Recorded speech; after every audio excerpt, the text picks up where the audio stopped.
this is an iHeart podcast. Guaranteed human.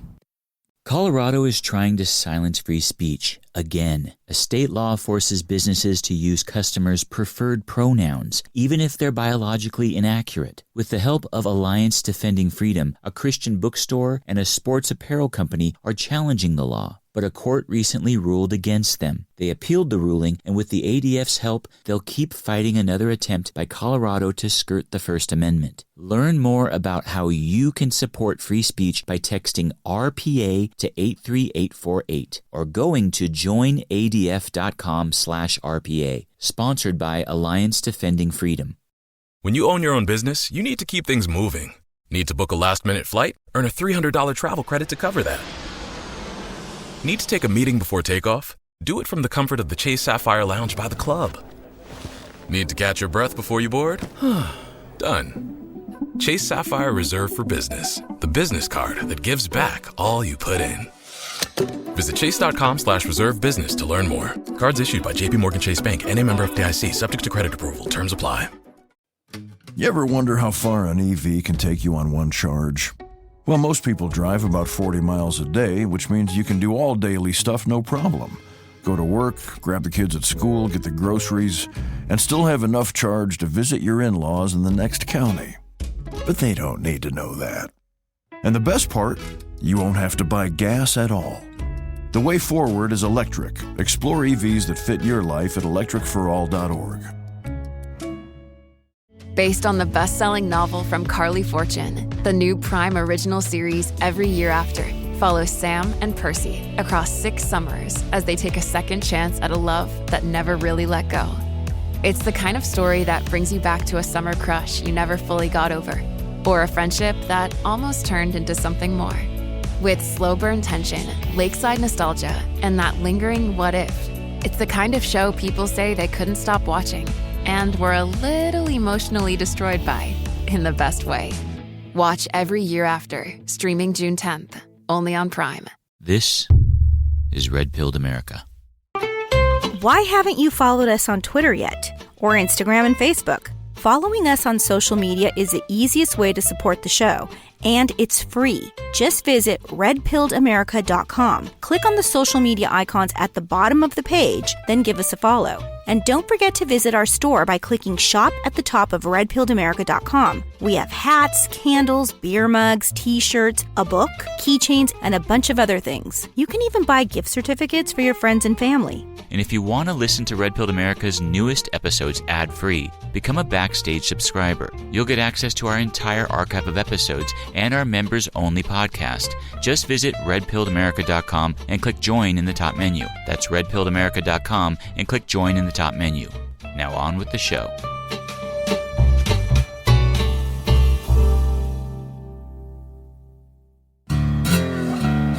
Previously on Red Pilled America. For the past 3 months, we've been obsessed with a question.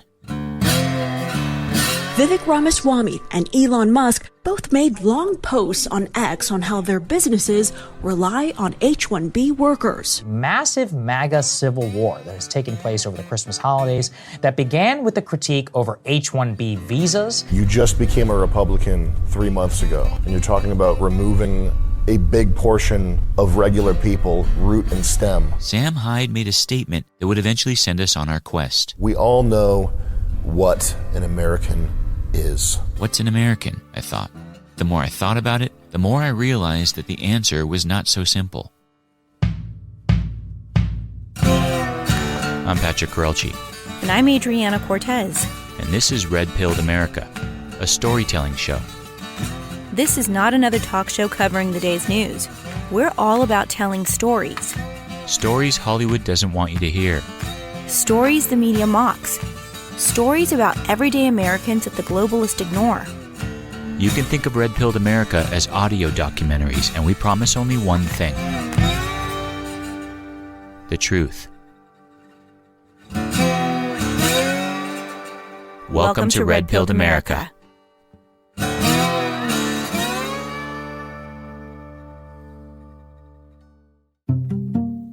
We're at part 2 of our series of episodes entitled What's an American? We're looking for the answer to that question by taking a deep dive into the meaning of American citizenship. So to pick up where we left off, after months of research, we came to the conclusion that the road to answering the question, what's an American, inevitably leads through the topic of dual citizenship. We were stunned to learn that U.S. senators and representatives were legally allowed to be dual citizens with a foreign country. And the kicker is, it is their little secret. There is no law in place that requires our D.C. politicians to divulge that piece of information. Currently, the only way to really analyze whether our federal government has foreigners running it is to analyze dual citizenship eligibility for each D.C. politician. We found that nearly 50% of Democrat U.S. senators and over 40% of Democrat U.S. representatives were eligible for dual citizenship. The number was shockingly high, and they weren't alone. 9% of Republican U.S. senators and roughly 18% of Republican U.S. representatives were in the same boat. The numbers were much lower, but not negligible. And the issue doesn't just apply to our politicians. Professor Stanley Renshaw found that in 1970, roughly 9.6 million foreign-born people were in the United States. According to Pew Research today, that number has grown 5 times to roughly 48 million. And some estimates put that number much higher. But you don't just have to be foreign-born to be eligible for dual citizenship. A Forbes report estimates that 40% of Americans were eligible for dual citizenship in Europe alone, and that's not even taking into account places like Mexico, a country that allows dual citizenship and has also let its citizens flood into America. A recent estimate by Immigrant Invest claims that 49% of all countries allow dual citizenship, which opens the eligibility to a much larger pool. But with all of this data, you may ask, why does dual citizenship matter when trying to define what an American is? Well, this is where Stanley Renshaw brings up a crucial point.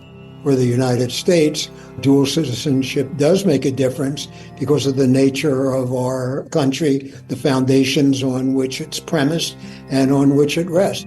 To understand why this issue of dual citizenship is at the core of what it means to be American, we need to go back, way back to the dawn of the 16th century, where a succession of European kings helped set the stage for the creation of America.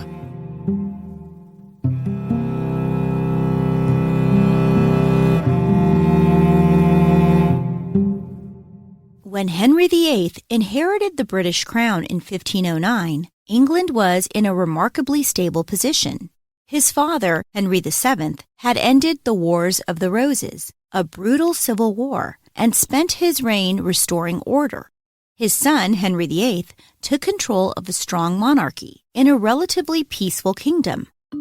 But 25 years into his reign, Henry VIII would start a bloody struggle over the religious soul of the country, a struggle that helped set the stage for the creation of America. The same year Henry VIII took the crown, he married his brother's widow, Catherine of Aragon. Both were raised devout Catholics. Catherine set out to give Henry an heir, but her first 5 pregnancies were either miscarriages, stillborn, or children that went full term but died shortly after birth. Pregnancy number 6 took, but it produced a daughter, Mary Tudor. At the time of her birth, England had never had a female ruling monarch. In Henry's eyes, a female at the helm would be politically unstable and invite either foreign threats or another civil war. So Catherine tried again for a boy, but that pregnancy failed as well. King Henry VIII began to claim that marrying his brother's widow was a sin. He cited Leviticus 20:21. If a man shall take his brother's wife, it is an unclean thing. They shall be childless. Though they had a daughter, Henry argued that not having a living son was proof the marriage was cursed by God. Around 1525, Henry became infatuated with another woman, Anne Boleyn, one of his wife's assistants. Anne refused to be his mistress, holding out for marriage. So Henry came up with an idea. He'd asked the Pope for an annulment from his wife, but Henry's plan was doomed. His wife, Catherine, was well connected. Her nephew was the most powerful man in Europe, the Holy Roman Emperor Charles V. Charles pressured the Pope to deny the annulment. This political deadlock dragged on for years.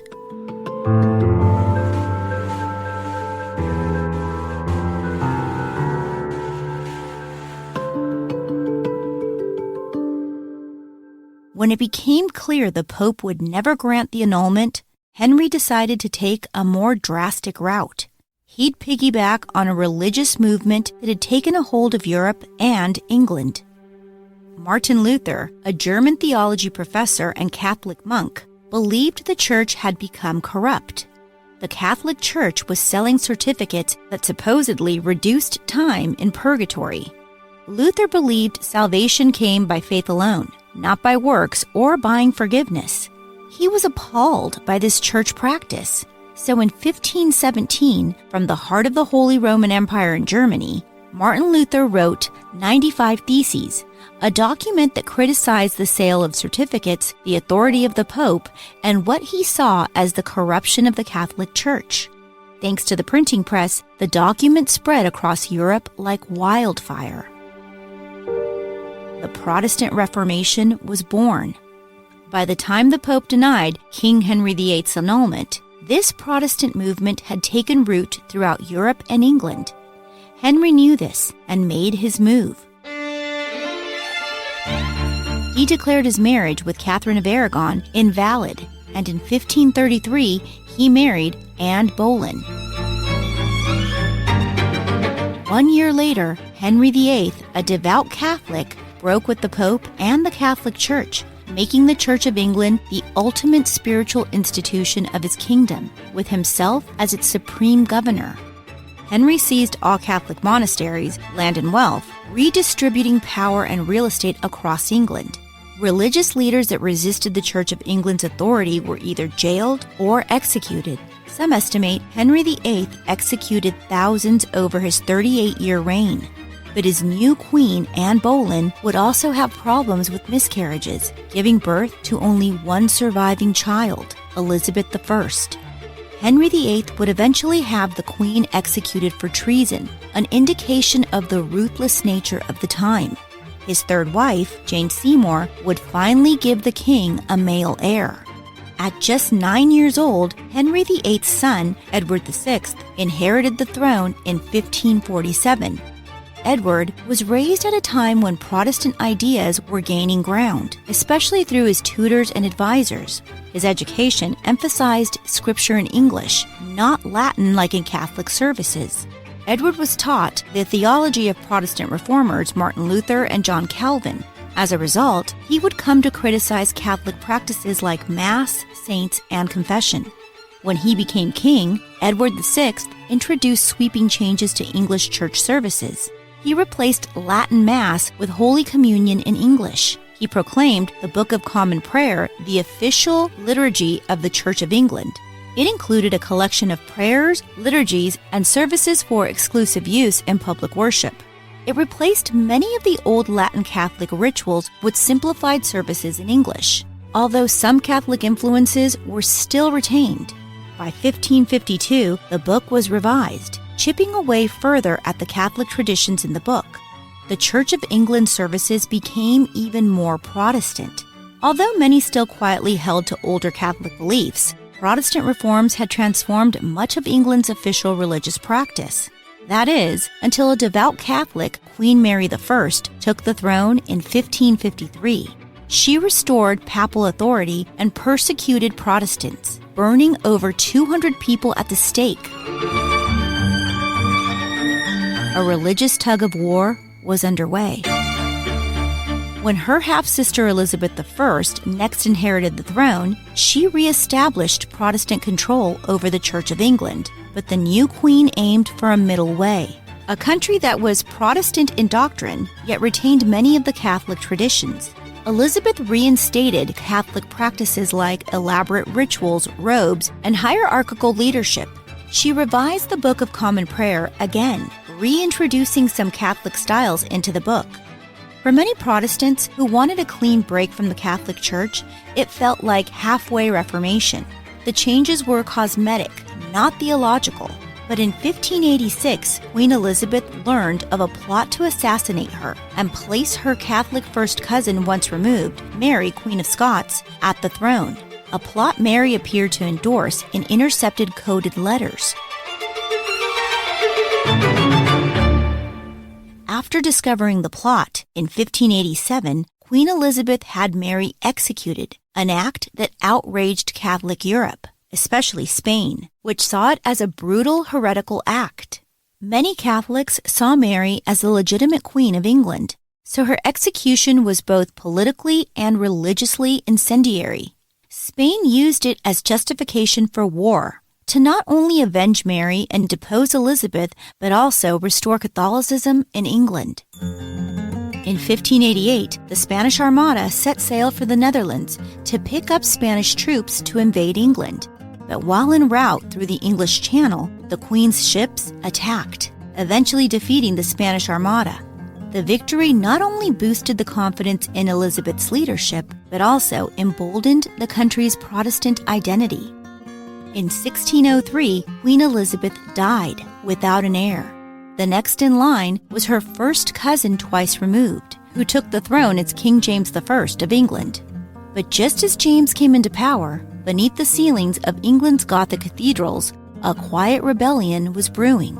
A Protestant movement arose that wanted to purify the Church of England of all remaining Catholic influences. They'd come to be known as the Puritans.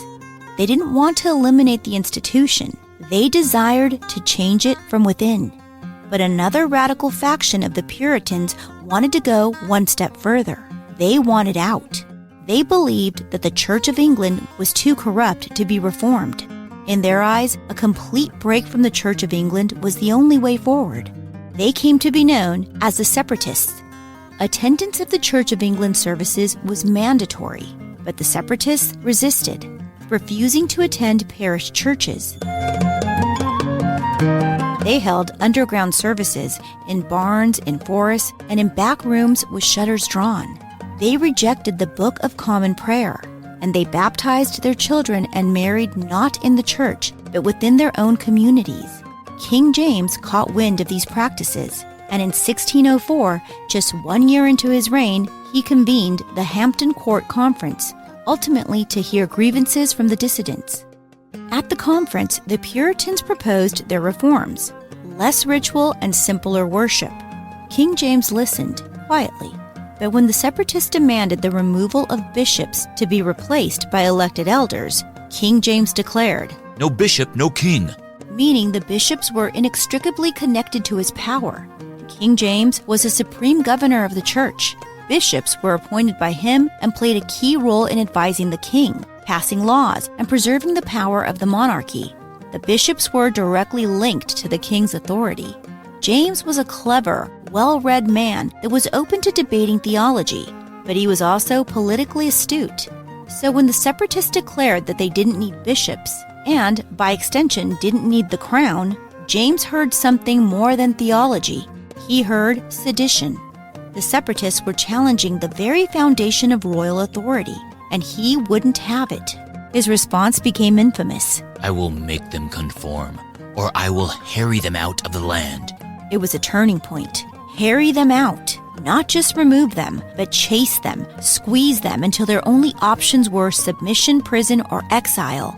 It wasn't personal. It was structural. James believed that disunity in the church led to chaos in the state.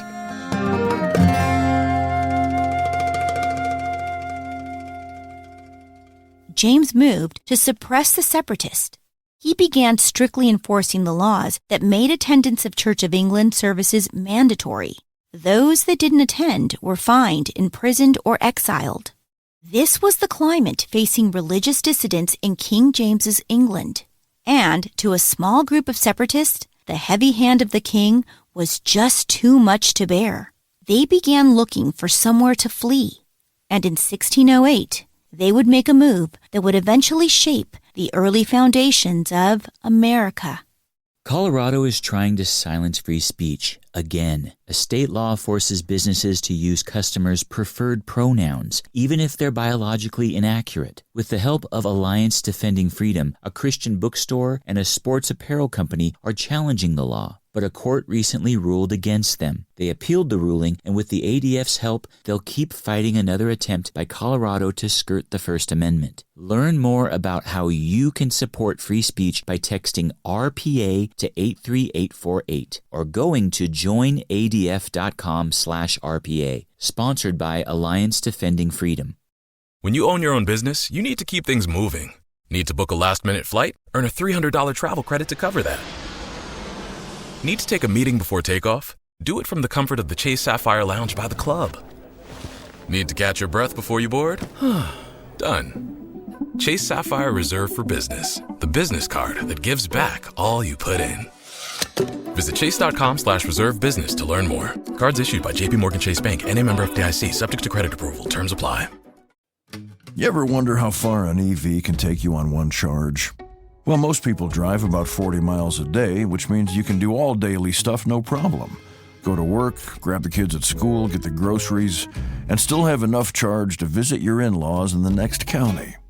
But they don't need to know that. And the best part, you won't have to buy gas at all. The way forward is electric. Explore EVs that fit your life at electricforall.org.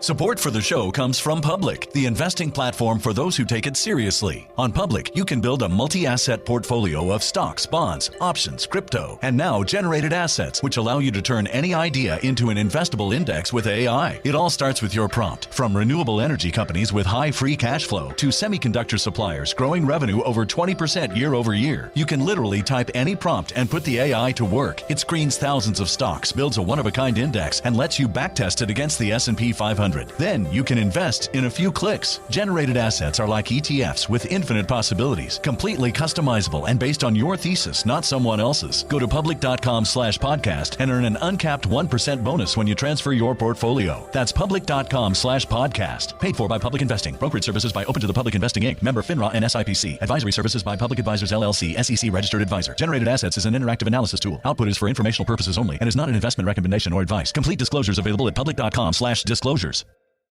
Last year, we asked you, the FamBam, to send in your thoughts on the question, what's an American? We received a ton of responses that we'll be playing throughout the rest of this series, like this one from Eric of Tennessee. My parents immigrated here from Germany in the 1960s.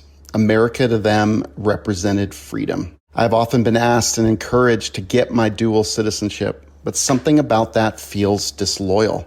What's strange is the older my parents get, they're now in their 80s, the more they feel an affinity to go back to Germany. They're more liberal socially, and they strongly dislike Donald Trump. I'm the opposite. Having been raised in the New York tri-state area in New Jersey, I've grown up with Trump in the news and in the media. To me, he represents all that is great about our country. He's an entrepreneur, he values freedom, and he's added value to our nation. Yes, he's brash and sometimes can be very, very arrogant and rude. And sometimes I cringe watching and hearing him, but I love him as well. That's what it is to be an American. Although not perfect, we are extremely proud, entrepreneurial, brash, and freedom-loving to a fault. An American to me is someone who believes all things are possible and someone who will fight for that dream and fight alongside his or her fellow patriots for that freedom. It's pretty amazing that even with my German roots, of which I'm very proud, my loyalty lies with America to the end. Welcome back to Red Pilled America. As England's King James forced his subjects to conform to the Church of England, a small group of Puritan separatists began looking for a place to flee to. In the English village of Scrooby, a small group of separatists began secretly meeting in the manor of a printer named William Brewster. A clergyman named John Robinson, who had become disillusioned with the Church of England, joined Brewster along with a young man named William Bradford.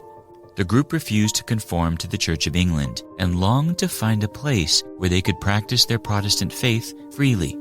The problem was that the same mandatory religious adherence being brutally enforced in England was also being enforced by kings throughout most of Europe. For centuries, the people of Europe knew no other political structure than a monarch. The most common form of government is kings. That's William Federer, author of Who is the King in America and purveyor of AmericanMinute.com. Basically, a king is a glorified gang leader. So the default setting for human government is gangs. And a gang leader with enough weapons we call a king. It's a hierarchical structure. If you are friends with the gang leader, you are insider. You're taken care of. You're more equal. If you're not his friend, you are less equal. And if you're his enemy, you're dead or you're a slave. And as the centuries go on, the kingdoms get bigger because with the latest military advancements, kings can kill more people. So instead of Cain killing Abel with a rock, they can kill with a bronze weapon, iron weapon, big long phalanx spear the Greeks had, scimitar sword that the Muslims had, gunpowder that the Chinese invented. Weapon keeps improving, and every now and then you get a good king. And guess what? He wants to concentrate power so he can do good more efficiently. But he doesn't live forever, and at some point he hands on this concentrated power to some son or grandson that's lousy and uses it oppressively. Throughout Europe in the early 1600s, not only were kings the default government, but almost everywhere they were forcing religious conformity. You go through Europe, and not only did kings rule, they wanted to control how you believed. But the English separatists heard of one place in Europe that bucked the trend, and that was the Netherlands. By 1607, when the separatists were looking to leave England, a new and peculiar country had arisen. It was called the Dutch Republic, a federation of 7 northern provinces of the Netherlands that had done something almost unthinkable in the time. They fired their king. A little over 50 years earlier, Philip II of Spain, a devout Catholic, inherited both the northern and southern provinces of the Netherlands from his father, the Holy Roman Emperor Charles V. Though born in Spain, Philip saw the Netherlands as a vital part of his empire. It was strategic, wealthy, and indispensable. Catholicism dominated the southern, but not the northern provinces. The Protestant Reformation had taken root in the north. They had strong local traditions that they wanted to retain, and their growing mercantile economy gave them some power. When Philip II inherited all 17 provinces of the Netherlands, the Dutch of the North viewed Spanish control with suspicion. From the moment Philip took over in 1555, tension simmered. He imposed heavy taxation in the area during an economic recession, all while attempting to root out Protestantism. The action sent waves of unease throughout the Netherlands. Philip's efforts to centralize power and enforce Catholic orthodoxy clashed with the more religiously liberal spirit of the Dutch. In 1566, like in England, the tension exploded. Protestant mobs swept through Dutch cities, smashing Catholic statues and images in churches across the Netherlands. To Philip, this wasn't just heresy, it was rebellion. His answer was swift and severe. He dispatched the ruthless Duke Alba with thousands of Spanish troops to crush the dissent. On his arrival in the Netherlands, the Duke began executing hundreds of suspected rebels. This only fueled the resistance. In 1572, a ragtag group of Dutch rebels seized the town of Brielle. The capture inspired towns across the northern provinces to revolt against the Spanish. The conflict escalated into full-scale war. By 1579, the northern rebel provinces pledged a mutual defense against Spain, creating the foundation of a new republic. 2 years later, they signed a radical document called the Act of Abjuration, what would come to be known as the Dutch Declaration of Independence. The document condemned Spain's religious persecution, heavy taxation without consent, destruction of liberties, and use of foreign armies in Dutch cities. It declared that a ruler who fails to protect his people's rights and instead oppresses them loses the right to rule. The Act of Abjuration formally declared 7 of the northern provinces free and sovereign from Spain, capable of selecting their own rulers. The Dutch Republic was born. It was the birth of a republic in the age of empires. Many historians cite it as one of the earliest examples of a political covenant, a deliberate agreement among equals to govern themselves without a monarch. Philip quickly sent armies to crush the revolt and briefly recaptured key cities. However, the north remained defiant. The war in the Netherlands dragged on. The Dutch Republic had become militarily strong and economically prosperous. while Spain was being drained by wars on multiple fronts. But neither side could defeat the other. The war had reached a stalemate. So in 1607, Spain and the northern provinces began formal peace negotiations. Talks were held in The Hague, and both agreed to a ceasefire while negotiating. A truce was imminent.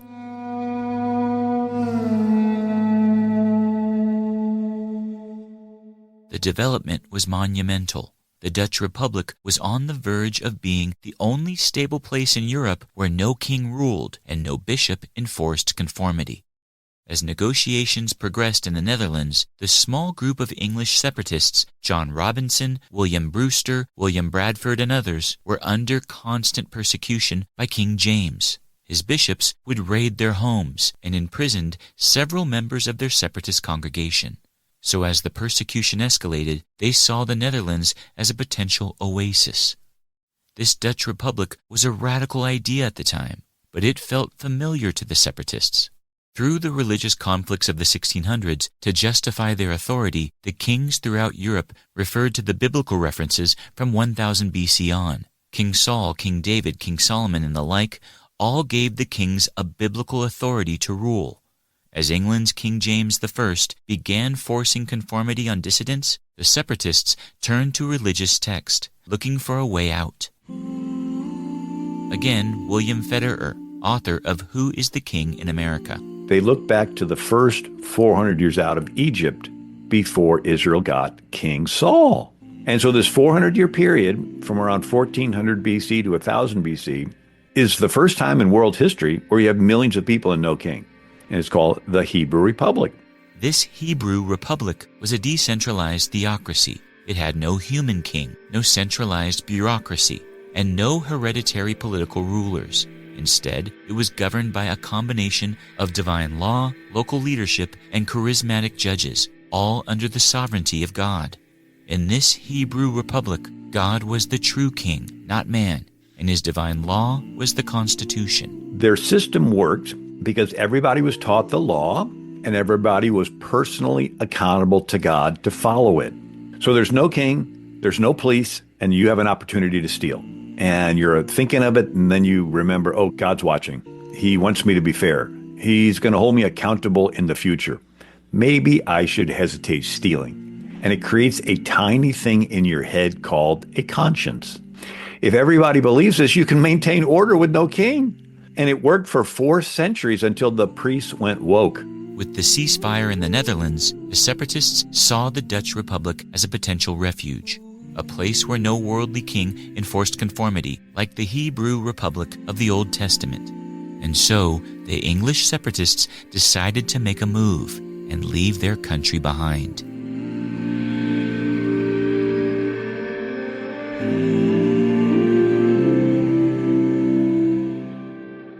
There's nothing that makes me happier than putting on a fire, propping up my feet, popping on a movie, and curling up next to the love of my life.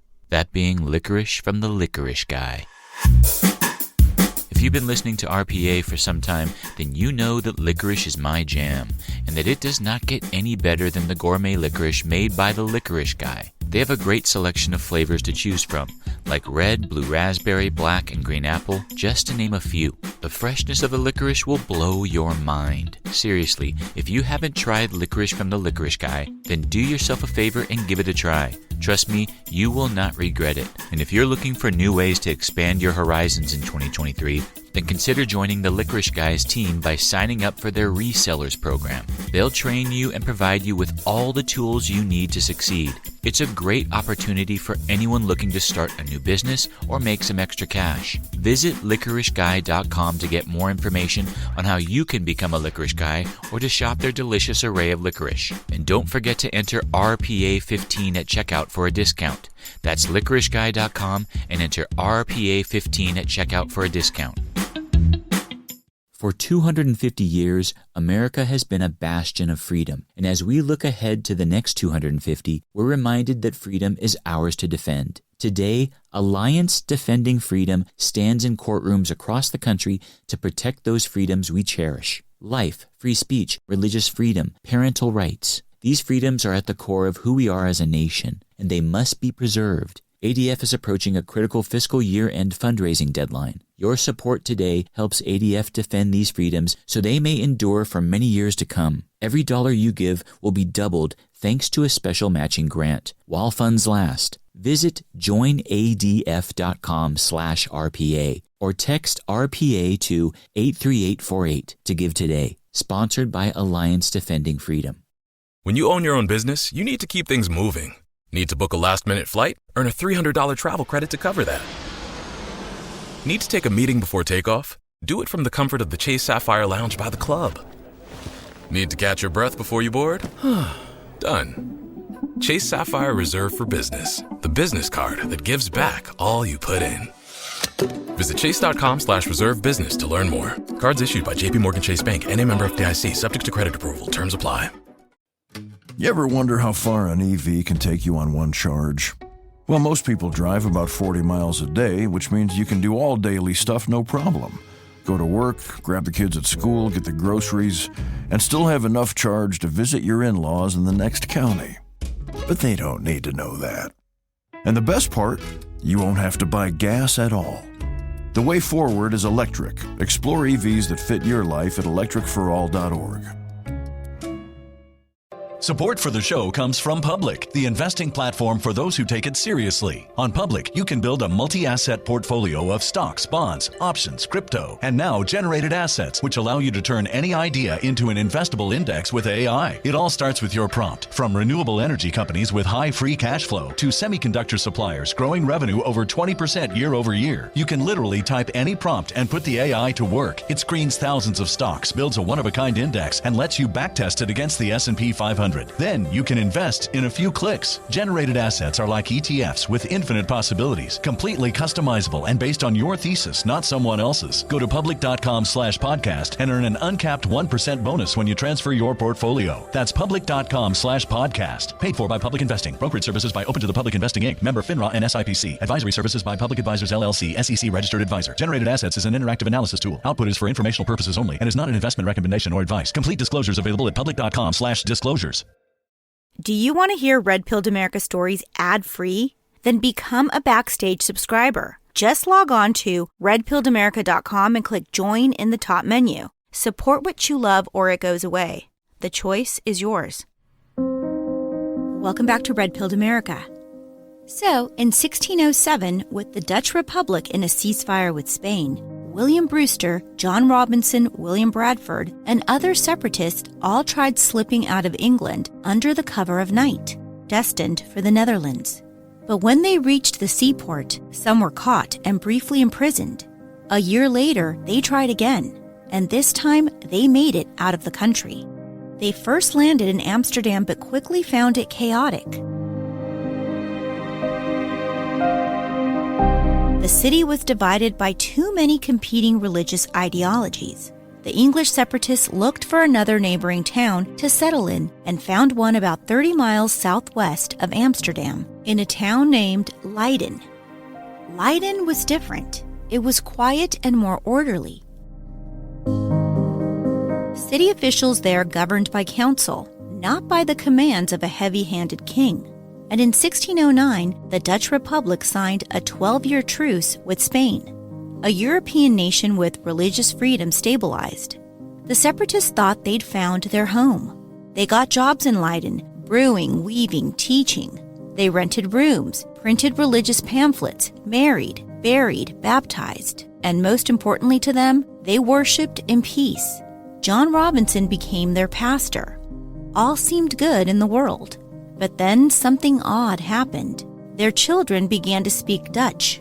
Not just speak it, but think in it and dream in it. English became a second language. The younger generation, born into peace, was not interested in exile. They wanted to be Dutch.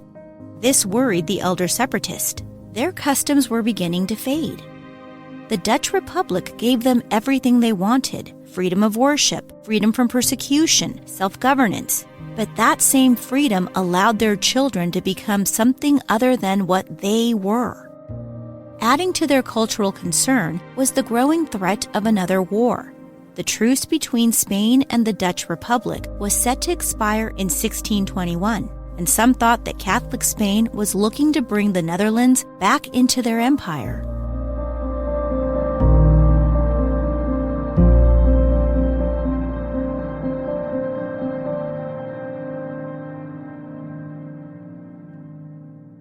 Many of the separatists anticipated that their new home was on the verge of erupting into conflict. Again, William Federer. Spain's threatening to attack, and so they said, we need a fleet.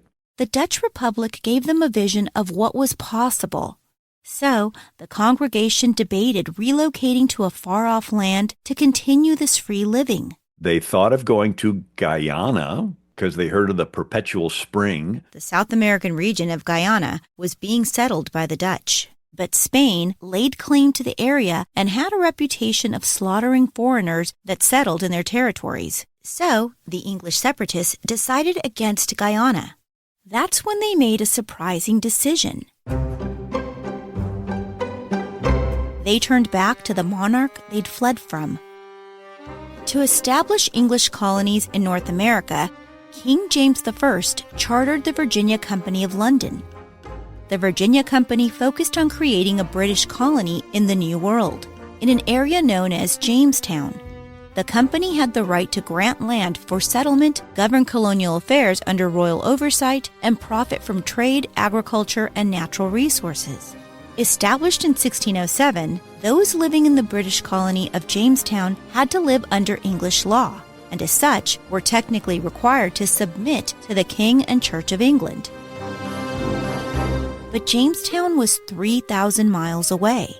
The separatists thought perhaps they could settle on the edge of the Virginia territory and practice their religion without anyone noticing.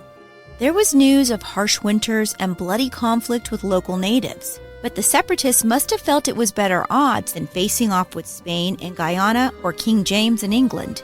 So they turned to separatists still in England to be go-betweens in London to secure a land patent from the Virginia Company that would allow them to settle in Jamestown legally.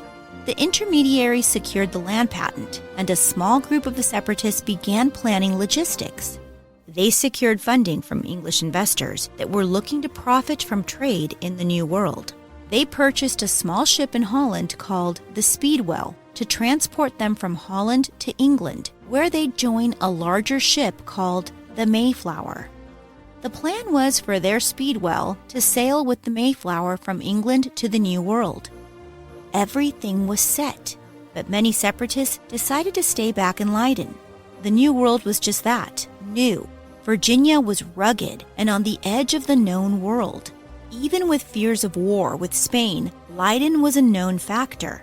It was still stable for the time being, and these separatists didn't live in a time where one could travel to a far-off land, and if things didn't work out, they could just easily return. The voyage was brutal, and it typically costs more than a family's entire net worth. So they had to borrow. The separatists got their voyage funded with the express goal of delivering profits from trade in the New World to their financiers. They couldn't just come back if things went bad. The second they started the voyage, they were in debt, sometimes for years. By leaving for America, they were leaving Europe behind forever. Many decided to stay in Leiden with Pastor Robinson, with hopes of making the voyage at a later date. But a small subset of the separatists were willing to take the risk, about 60 in total, some bringing their entire families. The group planned on leaving in early 1620 to reach Virginia in the warm of summer, but they were delayed several months due to conflict with their financiers. Finally, in July 1620, from a port in Holland, they boarded the Speedwell and set sail for England. A few weeks later, they met the Mayflower that carried its own 60 passengers. These were complete strangers to the separatists. Some, like the separatists, were Protestants looking for religious freedom. Some were indentured servants and hoping for economic opportunity. But all were leaving the old world forever with the hopes of a new start. With the separatists aboard the Speedwell, including William Brewster and William Bradford, the two ships set sail for America. But soon after leaving port, the Speedwell sprung a leak. Both ships returned to shore. They tried patching it up, and then both ships set sail again. But again, the Speedwell began to leak. They returned to land, this time to the Plymouth, England port. William Bradford suspected the captain sabotaged the ship to get out of his contractual obligation of staying with the colony for a year while still getting paid. Nevertheless, after a thorough investigation of the ship, the Speedwell was declared unseaworthy. So the separatists had to make a tough decision. Either completely abandon the trip or, as many as possible, board the Mayflower and continue. They chose the latter. The problem was that the Mayflower was not large. The 100-foot merchant ship was a cargo vessel. It was built to carry a small crew and things like wool, not passengers. Aside from those already aboard, the Mayflower only had room for 40 of the separatists. So from the port of Plymouth, England, the 40 boarded the Mayflower bound for Virginia, including Brewster and Bradford. These separatists would come to be known as the Pilgrims. And in September 1620, 102 passengers and about 30 crew members set sail for the New World. Their goal was to land somewhere near the mouth of the Hudson River, within the charter of the Virginia Company. But after 2 months of storms, sickness, and confusion, the ship came aground hundreds of miles off course. Again, William Federer. They get blown off course in a storm, and they land in Massachusetts, and they try sailing south, almost sink. The captain says it's too dangerous to sail. Everybody has to get off the boat right here. The land was rocky, the air was bitter, and their charter no longer applied because they weren't in Virginia. And the Pilgrims are like, we have a question. Who's going to be in charge? We were going to go to Virginia and submit to the king's government. You're telling us we don't have a king-appointed person in our group. Where they landed in Cape Cod, there was no government waiting, no king's law, no colony, just trees, snow, and natives. And so what they do something unique that we remember them for forever.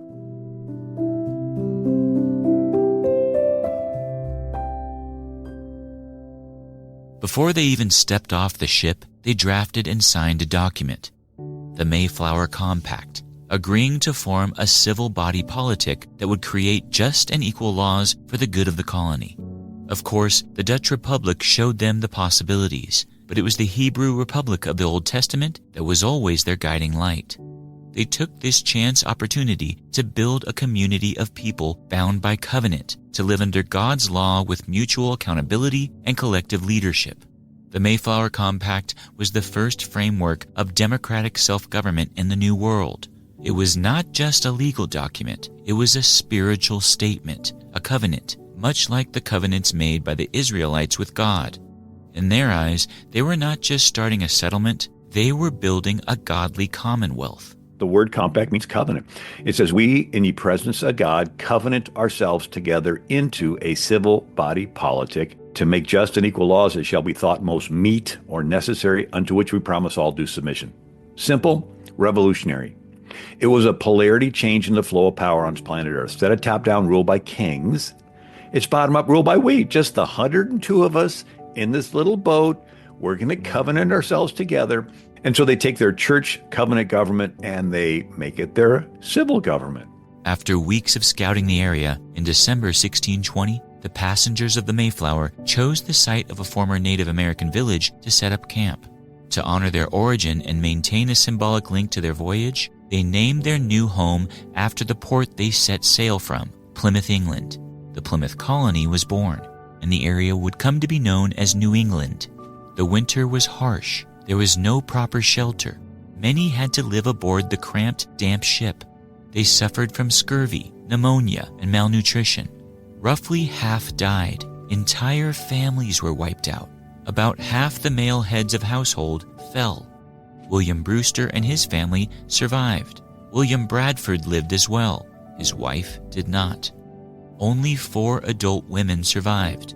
They buried the dead at night to conceal how many had perished from the local Indians, which were constantly watching and vastly outnumbered them. But after the winter, the Plymouth colony slowly stabilized and began to grow. In March 1621, the Pilgrims made contact with local Indians who'd learned some English from traders and fishermen along the coast before the Pilgrims arrived. They taught the Pilgrims how to grow corn, fish, and use local resources. By the fall of 1621, after their first successful harvest, the Pilgrims held a 3-day feast with about 90 guests from the Wampanoag Indian tribe. The event would come to be known as the First Thanksgiving.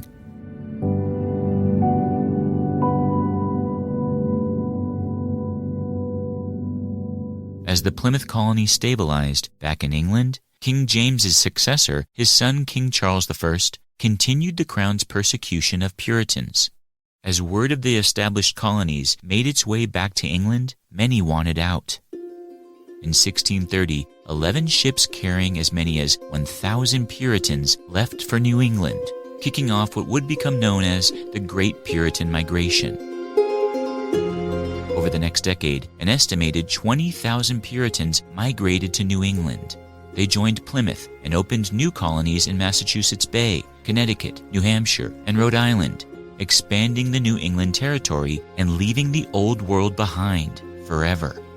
And when they arrived, many built their local governments on the model of the Mayflower Compact.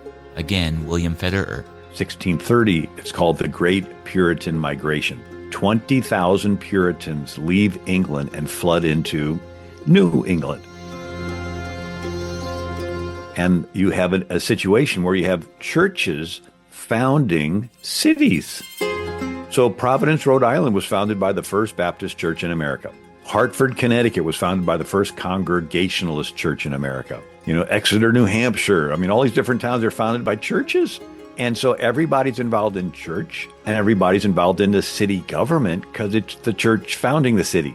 There's no non-church members tagging along to be lazy and let them run stuff. And so they had one building in town called a meeting house. That's where the pastor would teach the Bible, and that's where they would do their city business. More English and Welsh poured into Virginia, the Carolinas, and Georgia. In the early 1700s, Protestants of Scottish descent who had settled in Northern Ireland began migrating to the Carolinas, Pennsylvania, and the Appalachian backcountry. Around the same time, Protestant Germans, ravaged by war and religious persecution, began turning to the New World as well, creating settlements like the Germana colony in Virginia, where my first ancestors arrived. Some Germans also settled in New York and Pennsylvania. French Huguenots, fleeing Catholic persecution in France, settled in South Carolina, New York, Virginia, and Massachusetts. And Protestants weren't the only that populated the colonies.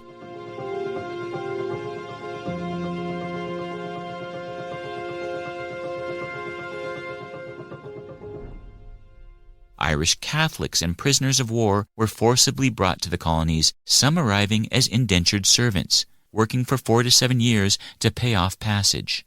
Many were brought to Maryland, others to Virginia. It may be surprising to learn that their Catholic worship was often banned in the colonies, which had anti-Catholic laws. In a land created to avoid religious persecution, some Christian faiths were freer than others. Then there were, of course, Africans that arrived to the colonies, some freed, but most enslaved. Those enslaved were brought forcibly via the transatlantic slave trade, primarily from West and Central Africa. They lived in the southern colonies of Virginia, the Carolinas, and Georgia, but were also present in the North. By the time of the drafting of the Declaration of Independence in 1776, the American colonies had people from England, Scotland, Germany, the Netherlands, France, Sweden, Finland, Switzerland, Spain, and Africa. An estimated 2.5 million people from ethnically and culturally diverse nations were in the colonies at the founding of the United States of America. Some estimates put the number of native-born Americans as high as 92% at the time, and almost all free citizens of this new United States left behind their countries of origin forever. Some, like the Founding Fathers, literally put their necks on the line when they broke ties with their ancestral country. A novel concept was born. A self-governing country was built of people from many different nations. And this is where you can see that a nation of this kind can be threatened by a world where dual citizenship is widely accepted and even celebrated.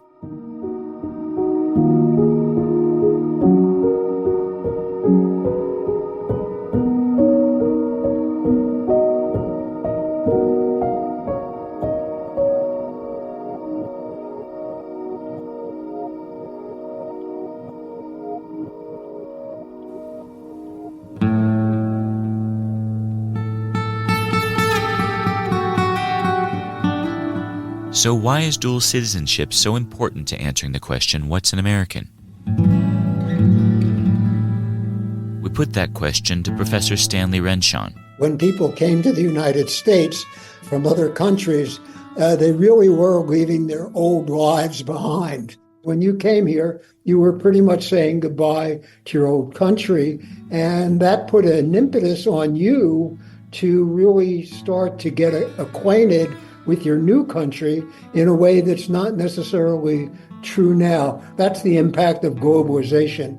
When you used to come here, it was for keeps. Now, you come here, you want to fly back home for a weekend, you can do that, home meaning your home country. And they will be reaching out to you because one of the things that's happened is that countries of origin of dual citizens recognize that there is a gold lode here of influence. Yes, we'd love to have more influence with you. Let me tell you what our perspective is, and let us hope that you can carry that through in your circles, and we'll be represented by your views on that. Whereas for most Americans, the idea is that eventually dual citizenship, if you have it, will fade over time, and that you will adopt and become an American with all the things that means. Today, people residing in the U.S. often have closer ties to the country of their ancestors than they do with America. How did this happen? How did this hyphenated American concept become so prevalent in the country? Well, that's what we'll be tackling next. Red Pilled America is an iHeartRadio original podcast. It's owned and produced by Patrick Harelchi and me, Adriana Cortez, for Informed Ventures. Now you can get ad-free access to our entire catalog of episodes by becoming a Backstage subscriber. To subscribe, just visit redpilledamerica.com and click Join in the top menu. Thanks for listening.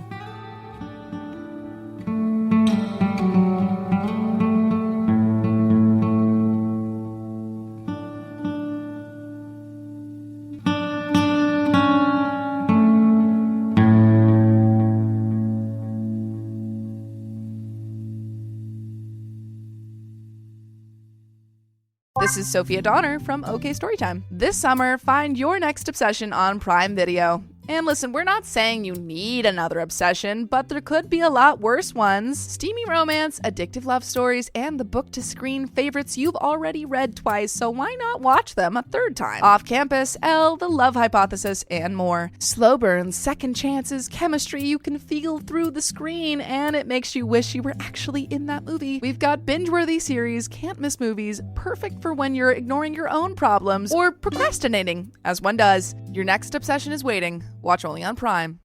When you own your own business, you need to keep things moving. Need to book a last-minute flight? Earn a $300 travel credit to cover that. Need to take a meeting before takeoff? Do it from the comfort of the Chase Sapphire Lounge by the club. Need to catch your breath before you board? Done. Chase Sapphire Reserve for Business, the business card that gives back all you put in. Visit chase.com/reserve business to learn more. Cards issued by JPMorgan Chase Bank, N.A. member FDIC, subject to credit approval. Terms apply. You ever wonder how far an EV can take you on one charge? Well, most people drive about 40 miles a day, which means you can do all daily stuff no problem. Go to work, grab the kids at school, get the groceries, and still have enough charge to visit your in-laws in the next county. But they don't need to know that. And the best part, you won't have to buy gas at all. The way forward is electric. Explore EVs that fit your life at electricforall.org. Ryan Reynolds here from Mint Mobile. I don't know if you knew this, but anyone can get the same premium wireless for $15 a month plan that I've been enjoying. It's not just for celebrities. So do like I did and have one of your assistants switch you to Mint Mobile today. I'm told it's super easy to do at mintmobile.com/switch. Upfront payment of $45 for 3-month plan, equivalent to $15 per month required. Intro rate first 3 months only, then full price plan options available. Taxes and fees extra. See full terms at mintmobile.com.